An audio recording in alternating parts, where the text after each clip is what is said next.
ठाकुर जी के प्रति वात्सल्य भाव रखते थे। मेरे लाला पुष्ट मार्गी, वात्सल्य भाव, जैसा भाव करोगे वैसे ही। ये था माम प्रपद्यन्ते तास्ततैव भजाम्यहम् हम। ठाकुर जी के प्रति इनका पुत्र भाव था। मेरा लाला, जैसे नंद बाबा, ठीक ऐसा ही भाव श्री विट्ठलनाथ गोस्वामी जी का। एक बार श्री श्रीनाथ जी को दूध पवा रहे थे। ठाकुर जी ने एक घूंट पिया दूध और कटोरा ऐसे हटाते हुए कहा जय जय, क्या कमी रह गई दूध में? ठाकुर जी ने कहा बहुत मीठा कर दिया, मिश्री बहुत अधिक डाल दी, मुझसे पिया नहीं जाता। बड़ी मनोहर करी, आज पी लो, पी लो, कोई बात नहीं, क्योंकि पुत्र भाव है। ठाकुर जी ने बड़ा ऐसे करते हुए पिया। दूसरी बार भोग में आपने मिश्री कम मिलाई। ठाकुर जी ने एक घूंट पिया, ऐसे कर दिया। कहा जय जय, आज क्या कमी? अब दूध तो एकदम सीठा कर दिया, फिर भी पी लो। थोड़ा ही कम तो मिश्री मिलाई, पहले वाले में आप कह रहे थे मिश्री बहुत अधिक है, इससे थोड़ी कम कर दी। बोले नहीं, सीठा है, पी लो, आप पी लो, पी लो। बहुत दुलार किया, दूध पी लिया। तीसरी बार जब भोग लगाया तो मिश्री अलग, दूध अलग।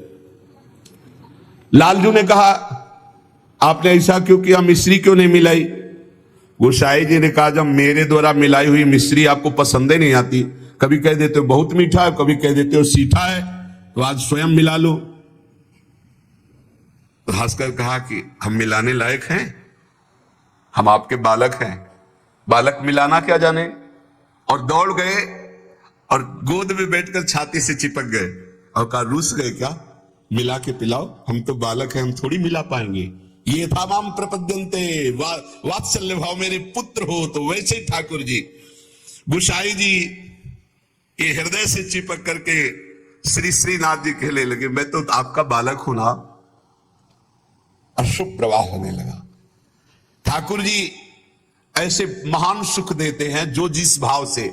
एक दिन मचल गए, सैया रचना करके जब शयन कराने को गए, कहा ये सैया ठीक नहीं है, दूसरी सैया ले आए। ये बिछौना ठीक नहीं है, दूसरा बिछौना ले आए। नहीं नहीं, ये रंग मुझे पसंद नहीं, और रंग का बिछौना बिछा दिया। अब कितने बिछौना, कितनी सैयाएं बदल दी लालजू महाराज बार बार, ये ठीक नहीं, ये ठीक नहीं। पसीना पसीना हो गए थे गोसाई जी। गोसाई जी ने कहा कि आपको कौन सी सैया पसंद आएगी, कौन सा बिछौना पसंद आएगा? बोले बताओ, तुम सैया बनो और तुम्हारी छाती पे हम सोएंगे, क्योंकि हम यशोदा मैया की गोद में ही सोते। अगर दिन में कभी अथाई में बाबा के पास गए तो उनके तोंद पे लेट के सोते, तो आप लेटो और आपकी गोद में हम। श्रीनाथ जी, श्री विट्ठलनाथ जी गोस्वामी जी की गोद में जैसे मां की गोद में बच्चा, ऐसे श्रीनाथ जी सोए। एक दिन श्रीनाथ जी के सामने गिरिराज जी से बंदर आया, ऐसे किया वो जैसे बंदर करते हूँ, ऐसे वो बड़ी जोर रो पड़े श्रीनाथ जी।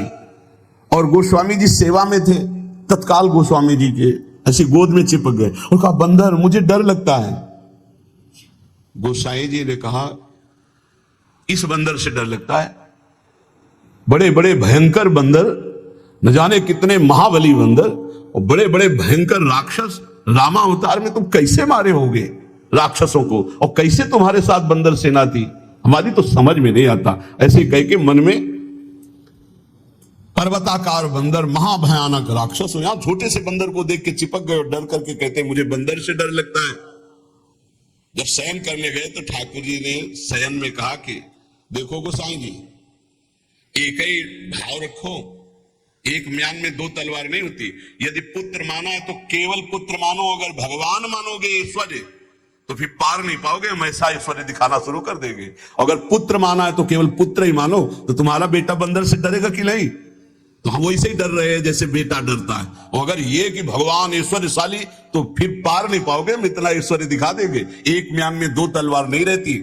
गोसाई जी जगे एकदम, और श्रीनाथ जी को देखा पास में, तो गले से लगा करके दुलार करते हुए, वात्सल्य भाव। एक दिन चूड़ी पहनाने वाली आई, गोसाई जी ने कहा कि जाओ हमारे घर में जितनी बहुएं हैं सबको चूड़ी पहना दो और पैसा यहां ले लेना आके। आपके 7 पुत्र थे तो 7 बधुएं थी। गोसाई जी ने ये नहीं कहा कि 7 बधुओं को पहना देना, कहा कि मेरी जितनी बहुएं हैं उन सबको चूड़ी पहना दो और पैसा यहां से ले जाना। अब उनकी 7 बहुएं तो चूड़ी पहनी, 8वीं श्री स्वामिनी जी पहुंच गई अपने कर कमल।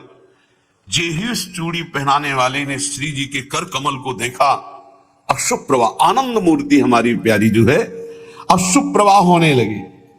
ऐसा उसको लगने लगा कि आनंद के आवेग में मुझे मूर्छा आ जाएगी। नीलांबर का हल्का सा घूंघट है, मनो मृणाल, मनो कमल लाल, ऐसे सुंदर कर कमल। वो सोच रही इनके कर कमल में पहनाने लायक तो चूड़ियां ही नहीं हमारे पास। श्री जी ने इशारा किया, पहनाओ।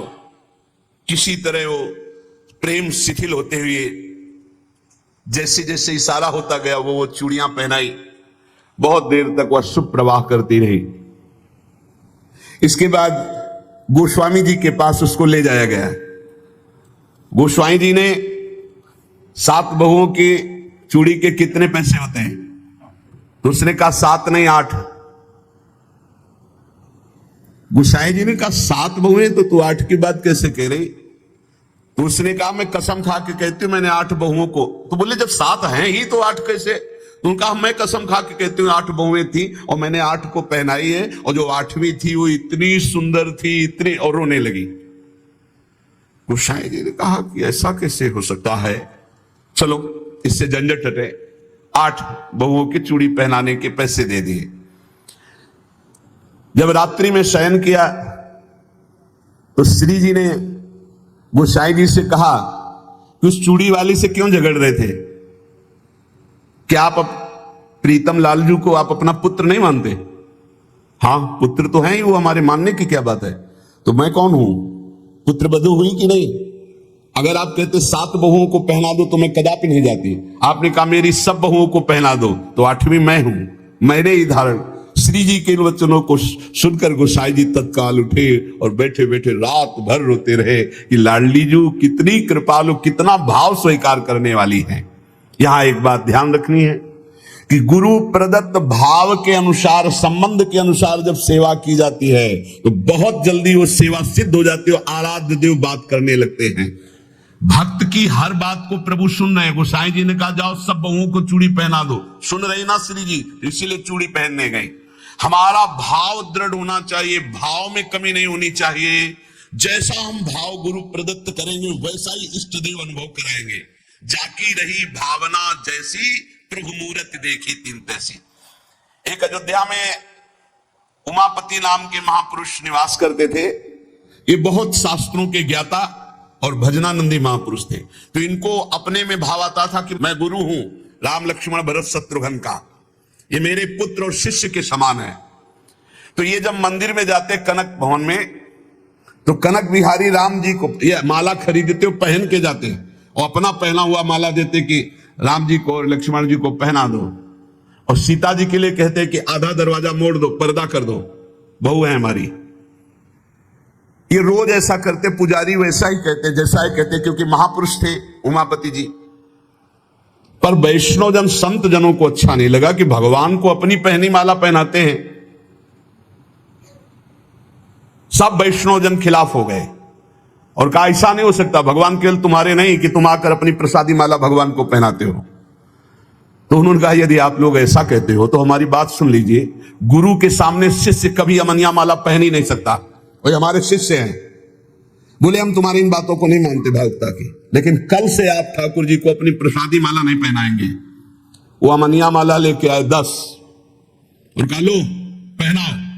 तो जो राम जी के गले में डालते टूट के गिर जाती, लक्ष्मण जी के गले में डालते टूट के गिर जाती। 10 माला पहना दी, वो सब टूट के गिर गई। सब संत और वैष्णव खड़े देख, बोले देखा ये भला अमनिया पहन सकते हैं जब मैं इनका गुरु हूं। वशिष्ठ भाव से वो रहते। फिर उन्होंने माला मंगवाई और सामने माला पहनी और जे ही दी कि लो पहनाओ, वो माला टूटी रही, वो माला धारण हो गई। पंडित जी ने साफ संतों से प्रार्थना की कि ठाकुर जी को जिस भाव से भजा जाता है ठाकुर जी वैसा ही व्यवहार करते हैं। आप अपने स्वामी के रूप में देखते हैं, लेकिन ये हमारे शिष्य हैं, हमारे पुत्र के समान हैं, क्योंकि मैं वशिष्ठ भाव से रहता हूं, इसलिए प्रभु मेरे भाव का पोषण कर रहे हैं, आप लोग अन्यथा ना समझिए। और जब ये मंदिर जाते हैं तो पुजारी से कह देते हैं कि जानकी जी की तरफ का दरवाजा थोड़ा सा जैसे बहु ओट में होती है ऐसे करो, कर देते। भावानुसार पुजारी जी ये भी देखते कि उमापति पंडित दर्शन करने आ रहे तो जानकी जी की तरफ दरवाजा कर देते या पर्दा कर देते। पुजारी जी विशेष सावधानी पूर्वक ऐसा करते। ये भी भक्तों को अच्छा नहीं लगा कि तुम ये अकेले थोड़ी दर्शन करते हो कि जानकी जी का, वो हमारी माता है, हमारे सर्वस्व हैं, आप ऐसा। तो एक दिन पर्दा नहीं किया, तो जे ही उमापति पंडित जी गए तो फटाक से आधा दरवाजा अपने आप बंद हो गया। सब आश्चर्यचकित हो गए, क्योंकि बहु ऐसा कैसे। बस ये बात समझ लो, प्रभु भाव को बहुत पकड़ते हैं, भाव ही सबसे बड़ी वस्तु है। धड़ाक से दरवाजा बंद हो गया। पंडित जी ने पुजारी जी से कहा आप कभी चूक मत करना, जानकी जी हमारी बहू है, हमारे शिष्य की है, इसलिए वो कभी हमारे सामने ऐसे नहीं, पर्दा करके। तो पुजारी ने और संतों ने जान लिया कि महामहिम भाव को प्राप्त महापुरुष है, सबने क्षमा मांगी। गोसाई जी स्वयं पद रचना करने में कुशल और गा करके ठाकुर जी को पद सुनाने में कुशल, अष्टयाम सेवा पद्धति से श्री श्रीनाथ जी की सेवा करते और 8 परम प्रवीण कीर्तनकार नियुक्त किए। श्री सूरदास जी, श्री परमानंद दास जी, श्री कुंभन दास जी और श्री कृष्णदास जी, ये 4 महापुरुष श्रीमद वल्लभाचार्य जी महाप्रभु की कृपा पात्र थे। और श्री गोविंद दास जी, श्री चतुर्भुज दास जी, श्री छीत स्वामी जी और श्री नंददास जी, ये 4 महापुरुष श्री विठल नाथ गोसाई जी की कृपा पात्र थे। ये 8 महापुरुष 8 पहर की प्रिया प्रीतम की जो लीलाएं हैं वो गा गा कर श्रीनाथ जी के सामने सेवा पद्धति के अनुसार सुनाते थे। एक बार की बात है कि श्री विठल नाथ जी श्री ठाकुर जी को भोग लगा रहे थे, तो भोग में एक तिनका देखा। बहुत दुख हुआ कि मेरे सुकुमार लाडले ठाकुर और उनके भोग में इतनी असावधानी बनाने वाले तिनका। बहुत सावधान रहना चाहिए ठाकुर जी का, जब भोग बनाए तो बोलचाल में भी सावधानी रखे, कहीं थूक की छिट्टी ना चली जाए मुख में, ऐसा होता है। तो अगर कभी बात करनी हो तो रसोई से ऐसे करके बात करें, वैसे तो बात कम ही करे, मौन धारण करके बनाए, क्योंकि अगर हम पद जोर जोर से गाएंगे या बात करेंगे तो हमारे मुख से थूक की छिट्टी ठाकुर जी के भोग सामग्री जो बन रही है उसमें गिरना हो सकता है। कितनी सावधानी महापुरुषों के चरित्र से हमें प्राप्त होती। तिनका को देख करके बहुत दुखी हुए और कहा कि आज हम हैं, तब हमारे ठाकुर जी के भोग में तिनका निकला और कल हमारा शरीर छूट जाएगा तो तुम लोग कैसे हमारे ठाकुर जी की सेवा करोगे। तो मैं आज ही सन्यास धारण करूंगा और विचरण करूंगा, जैसा मनावे वैसा करो। आप इतना कहे तो सब लोग बहुत दुखी हो गए। सबने अनुनय विनय की कि एक बार अपराध क्षमा कर दो, ठाकुर जी के भोग में कभी त्रुटि नहीं होगी। आपने कहा हम परिहास में कभी झूठ नहीं बोलते, हमने कहा सन्यास लेंगे तो अब सन्यास लेंगे, अब हम तुम्हारे बीच में नहीं रहेंगे। श्री ठाकुर जी श्रीनाथ जी से आज्ञा लेने गए। ठाकुर जी ने बहुत उदास होकर के कहा गोसाई जी एक गेरुआ वस्त्र हमको भी मंगवा दो। बोले आपको क्यों जय जय, आपके पास तो बहुत सुंदर सुंदर पोशाक है। बोले हम आपके बिना नहीं रह सकते, अगर आप सन्यास लेंगे तो हम भी सन्यास लेके आपके साथ ही चलेंगे। देखो कैसा प्यार करते, जैसे माधवदास बाबा जगन्नाथ जी को प्यार करते तो जगन्नाथ जी से जाके आज्ञा ली, जय जय अब ब्रज 84 कोष आपकी लीला भूमि में जाना चाहता हूं, आदेश दे दो। बोले बाबा आपके बिना हम रह नहीं सकते। बोले नहीं जय जय, हमारे पास इतनी भोग सामग्री नहीं कि मैं रास्ते में आपको भोग लगाऊं, आपको नहीं ले जा पाऊंगा, पर हम जाएंगे ब्रज 84 कोष दर्शन करने आपकी लीला भूमि के। ठाकुर जी चुप हो गए, उनके आगे बस कहां। अब वो सुबह प्रातःकालीन चले। अब सुबह सुबह ही इतनी भूख लग आई तो उन्होंने कहा आज तक कभी ऐसी भूख नहीं लगी। तो एक माई थी तो उससे कहा माई बहुत भूख लगी, कुछ मिल सकता है। बोले बाबा अभी बना देती हूं। तो कुछ समय में वो भोजन बना करके और पवाने, और जब पवा रही थी माधवदास बाबा को तो रोते जा रही थी। तो बाबा की दृष्टि गई, बाबा ने कहा माई रो क्यों रही हो। बोले इतना सुंदर सुकुमार लाडला बालक तुम्हारे जैसे बाबा जी के साथ कैसे आ गया, इसकी मां कैसे रहती होगी। तो उन्होंने भागवतिक दृष्टि से देखा तो थाल में बैठे जगन्नाथ जी पा रहे थे। बोले इसीलिए भूख लग रही थी, हमें पता क्या कि तुम्हें भूख लग रही है, तुम क्यों साथ। बोले बाबा मैं नहीं रह पाऊंगा आपके। ये जरा प्यार देखो ठाकुर जी का, कह रहे बाबा मैं नहीं रह पाऊंगा। ऐसे ही श्रीनाथ जी गोसाई जी से कह रहे कि एक गेरुआ वस्त्र हमको भी मंगा दो, अगर आप सन्यास लोगे तो हम भी सन्यास ले लेंगे।